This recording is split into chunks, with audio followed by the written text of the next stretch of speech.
भारतीय हवामान खात्याने दिलेल्या सूचनेनुसार पहाटे 3 वाजल्यापासून रायगड जिल्ह्यासह रेड अलर्ट जारी केलेल्या जिल्ह्यांमध्ये अतिवृष्टीची शक्यता आहे। या पार्श्वभूमीवर जिल्हा प्रशासन पूर्णपणे सतर्क झाले असून नागरिकांच्या सुरक्षिततेसाठी सर्व आवश्यक उपाययोजना करण्यात येत आहेत। राज्याचे मुख्य सचिव राजेश कुमार यांनी राज्यातील उच्च अधिकाऱ्यांशी चर्चा करून सर्व प्रशासकीय यंत्रणांना सज्ज राहण्याचे निर्देश दिले आहेत।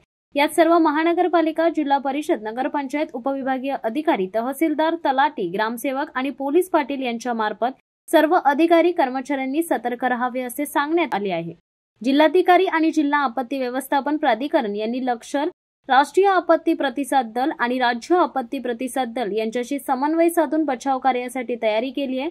आवश्यकता भासल्यास नागरिकांना सुरक्षित निवारा किंवा मदत शिबिरांमध्ये हलवण्याच्या सूचनाही देण्यात आल्या आहेत।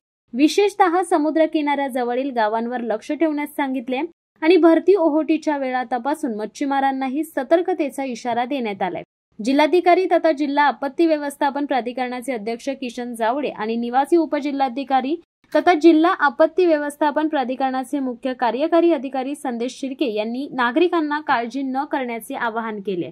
शासन आणि प्रशासन आपल्या सुरक्षिततेसाठी पूर्णपणे तयार असून कोणत्याही परिस्थितीत घाबरून जाऊ नये। नागरिकांनी प्रशासनाकडून येणाऱ्या सूचनांचे पालन करावे, सुरक्षित ठिकाणी राहावे, जुन्या किंवा धोकादायक इमारतींमध्ये राहणाऱ्यांनी विशेष काळजी घ्यावी, तसेच गरज असल्यास घराबाहेर पडावे। कोणत्याही आपत्कालीन परिस्थितीत मदतीसाठी जवळच्या प्रशासकीय कार्यालयाशी किंवा मदत केंद्राशी संपर्क साधावा। या परिस्थितीत प्रशासनाला सहकार्य करून स्वतःची आणि कुटुंबाची काळजी घेण्याचे आवाहनही रायगड जिल्हा प्रशासनाकडून करण्यात आले। शिवसत्ता टाइम्स न्यूज ब्युरो, रायगड। दे धडक बेधडक वृत्त देणाऱ्या आपल्या शिवसत्ता टाइम्स न्यूज चॅनलला लाल बटन दाबून सबस्क्राईब करा आणि बेल आयकॉनला क्लिक करायला विसरू नका।